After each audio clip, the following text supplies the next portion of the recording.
Assalamualaikum warahmatullahi wabarakatuh. Perkenalkan, nama saya Ahmad Jauzi Al-Faqih. Saya dari Prodi Pendidikan Agama Islam kelas 4B. Di sini saya akan menjawab pertanyaan soal UTS tentang filsafat pendidikan Islam. Pertanyaan pertama. Pengaruh pengertian filsafat pendidikan Islam terhadap praktik pendidikan di pesantren atau madrasah. Nah, filsafat pendidikan Islam ini merupakan landasan konseptual yang mendasari tujuan, kurikulum, metode, dan sistem pendidikan dalam lembaga Islam seperti madrasah atau pesantren. Nah, filsafat ini berakar pada nilai-nilai Islam yang bersumber dari Al-Quran, hadis, ijma, dan qiyas, serta menemukan berbentuk insan kamil, manusia yang seimbang dari aspek dunia dan akhirat, atau bisa dibilang intelektual, spiritual, dan moral. Nah, di sini adalah pengaruh dalam praktek pendidikan. Tujuan pendidikan apa sih? Filsafat pendidikan Islam menekankan bentuknya manusia yang tidak hanya cerdas secara akademik, tetapi juga melalui akhlak yang baik. Nah, dalam praktiknya, madrasah atau pesantren tidak hanya mengajarkan ilmu duniawi, tetapi seperti matematika, ya kan? Terus ada juga sains, tetapi juga membentuk karakter santrinya itu melalui pelajaran agama seperti tahfiz Quran, entah itu dari kitab kuning, tajwid, terus tauhid, dan masih banyak yang lain. Nah, terus yang kedua, kenapa kurikulum yang interaktif? Nah, di sini juga saya akan membahas kurikulum yang interaktif. Dalam madrasah atau pesantren, kurikulum dikembangkan berdasarkan konsep. Nah, konsep interaktif ini pengetahuan dan agama. Contohnya, di banyak madrasah aliyah, ya kan, pembelajaran sains itu terkaitan dengan Al-Quran, ayat-ayat Al-Quran, untuk menunjukkan harmoni antara ilmu dan wahyu. Nah, terus juga adalah metode pembelajaran.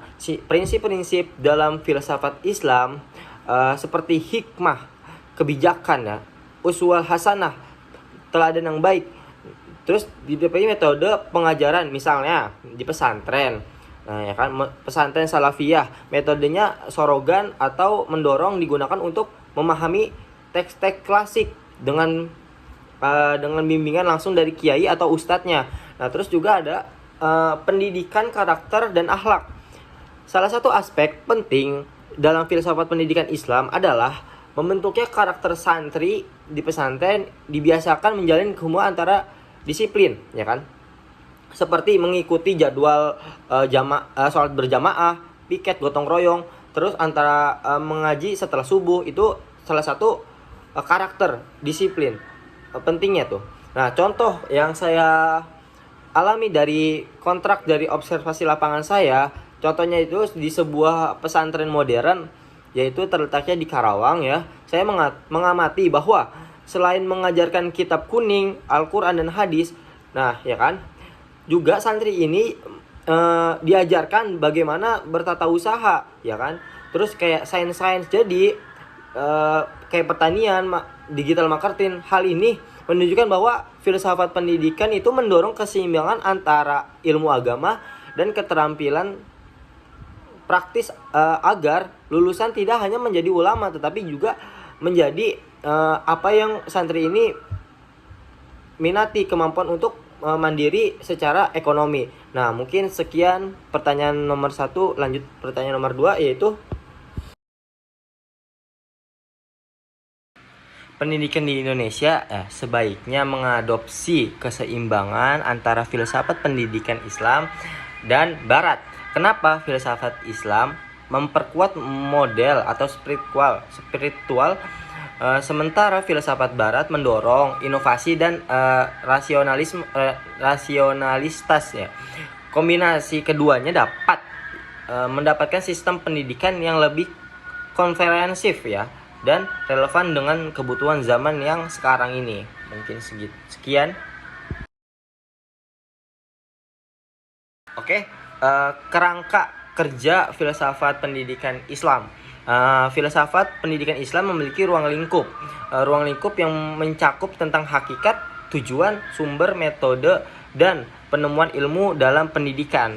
Berikut saya akan jelaskan ya, menggambarkan ruang lingkupnya. Yang pertama adalah hakikat pendidikan Islam.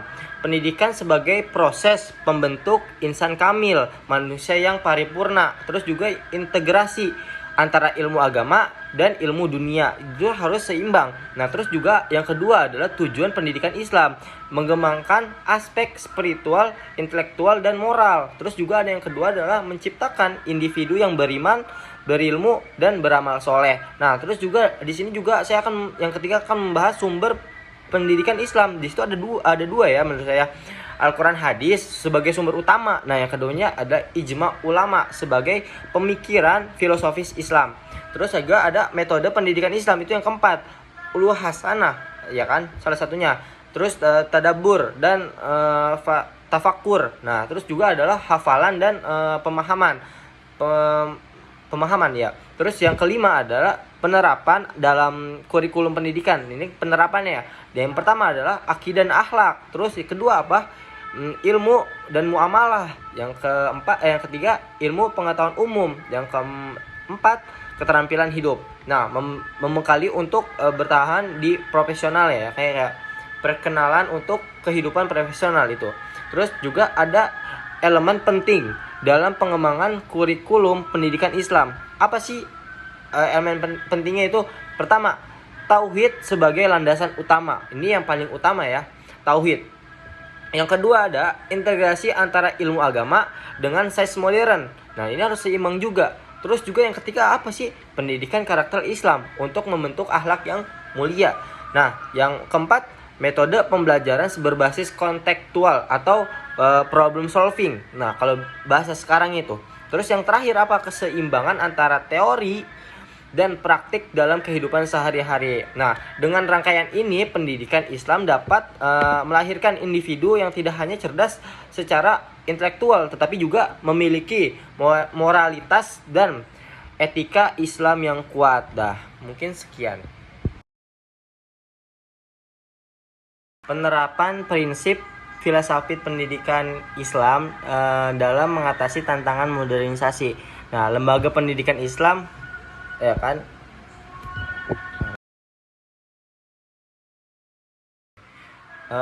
menerapkan prinsip filsafat pendidikan Islam dalam mengatasi tantangan modernisasi. Lembaga pendidikan Islam menghadapi tantangan seperti globalisasi, perkembangan teknologi, ya kan. Untuk mengatasinya adalah ada beberapa prinsip-prinsip filsafat pendidikan Islam dapat diterapkan melalui langkah-langkah yang berikut. Yang pertama adalah mengintegrasi ilmu agama dan sains. Pengembangan kurikulum yang berbasis integrated learning ini yang membutuhkan nilai-nilai Islam, ya kan, dengan ilmu pengetahuan dan teknologi. Contohnya mengajarkan sains dengan mendekatkan ayat-ayat Al-Quran. Nah, terus juga ada pemanfaatan teknologi digital menggunakan e-learning, aplikasi pembelajaran Islam dan sosial media untuk dakwah dan pendidikan. Contohnya madrasah dan pesantren menggunakan berbasis blended learning untuk menggabungkan pembelajaran tatap muka dan daring. Nah, terus juga selanjutnya ada pendidikan karakteristik berbasis akhlak Islam, ya kan. Terus contohnya nih, program berbasis akhlak yang seperti tahfiz, sholat berjamaah dan kerja sosial. Nah, terus juga adalah meningkatkan kualitas guru dan kurikulumnya. Melatih guru agar mampu mengadaptasi metode pembelajaran modern tanpa menghilangi nilai Islam. Contohnya workshop pedagogik Islam dan teknologi pendidikan bagi guru madrasah. Nah, terus juga keterampilan hidup berwirausaha. Nah, contohnya santri dilatih berbisnis yang halal seperti bertani organik, terus juga di bidang digital marketing Islami. Dengan demikian menerapkan prinsip-prinsip ini, lembaga pendidikan Islam dapat tetap relevan dan kompleks dalam berbagai tantangan modern tanpa menghilangkan identitas keislamannya. Mungkin sekian.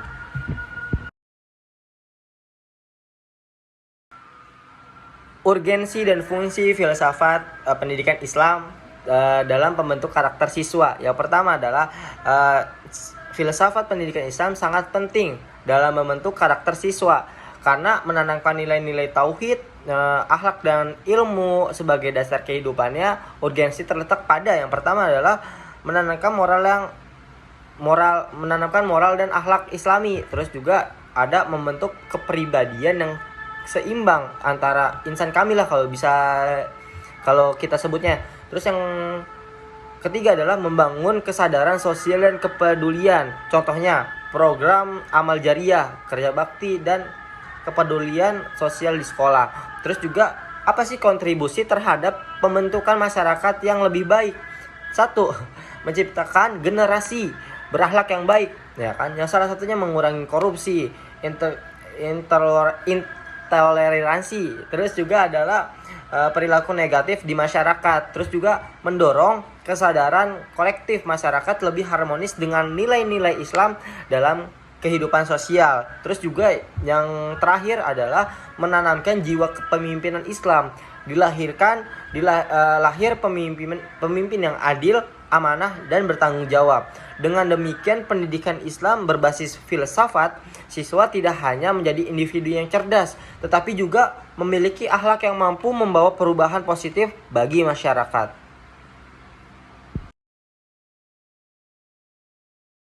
Tinjauan pendekatan studi filsafat pendidikan Islam. Pendekatan dalam studi filsafat pendidikan Islam dapat dikategorikan menjadi 3 ya. Yang pertama adalah pendekatan normatif. Nah, ini pendekatan berbasis Al-Quran, hadis, dan pemikiran ulama klasik. Di sini ada kelebihan dan kekurangannya. Kelebihannya apa? Menjaga kemurnian ajaran Islam dalam pendidikan. Terus kekurangannya apa? Kurangnya adaptif terhadap tantangan modern. Terus juga yang kedua adalah pendekatan historis ya. Pengkaji perkembangan pemikiran pendidikan Islam dari zaman klasik hingga modern. Kelebihannya adalah memahami evolusi pendidikan Islam dalam berbagai konteks ya. Nah, kekurangannya juga ada. Apa sih? Kurangnya menekankan aspek implementasi di lapangannya. Nah, terus juga yang ketiga adalah pendekatan empiris ya. Adapun kelebihan dan kekurangan dari pendekatan empiris ini, kelebihannya membantu inovasi dan metode dan kebijakan pendidikan Islam. Kekurangannya bisa menjadi teknis dan kekurangan mengayomi aspek spiritual. Nah, pendekatan paling efektif itu apa sih? Menurut saya pribadi, pendekatannya itu integratif sebagaimana menggabungkan antara normatif, historis, dan empiris. Nah, alasannya apa? Di sini saya ada 3 alasan. Yang pertama adalah memastikan pendidikan tetap berbasis nilai Islami normatif. Itu ya alasannya. Yang kedua adalah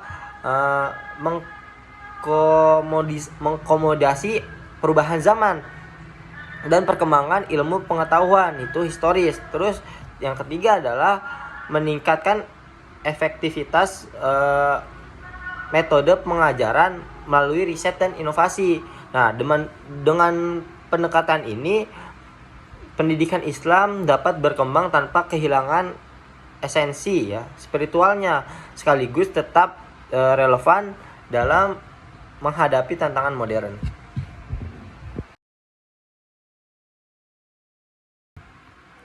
Rancangan program pendidikan Islam berbasis hakikat manusia dan hakikat pendidikan. Konsep dasar. Dan di sini kita akan membahas konsep dasar. Program ini dirancang untuk mengembangkan manusia sebagai insan kamil, yaitu individu yang seimbang dan aspek spiritual, intelektual, emosional, dan sosial sebagai dengan prinsip pendidikan Islam. Nah, terus juga adalah komponen utama program.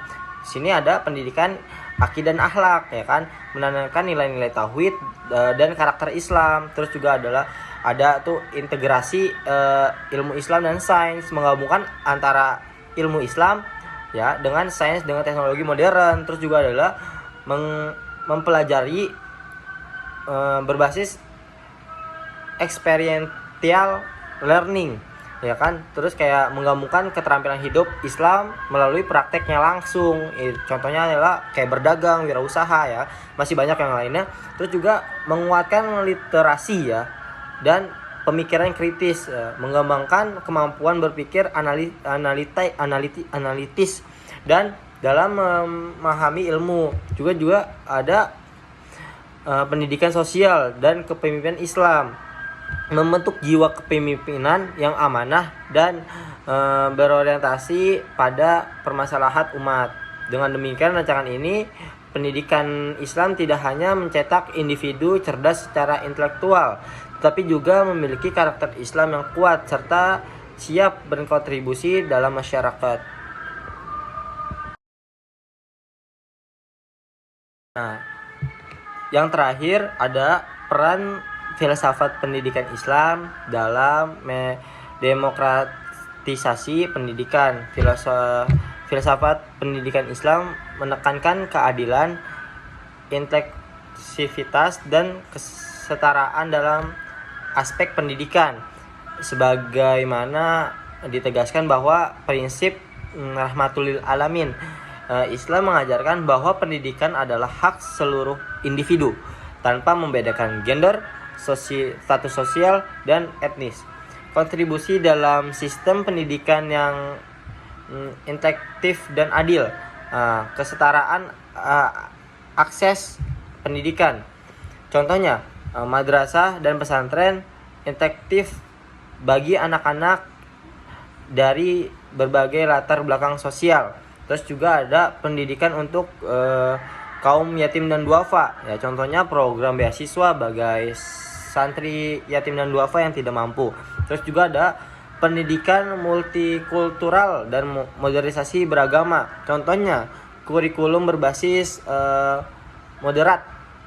Kalau di zaman sekarang moderat dalam madrasah untuk membentukkan generasi yang terbuka dan menghargai perbedaan. Terus juga adalah partisipasi masyarakat dalam pendidikan. Contohnya wakaf pendidikan untuk membangun sekolah gratis dan memberdayakan komunitas dalam mendukung pendidikan. Mungkin sekian jawaban dari saya, Ahmad Azizul Fakih.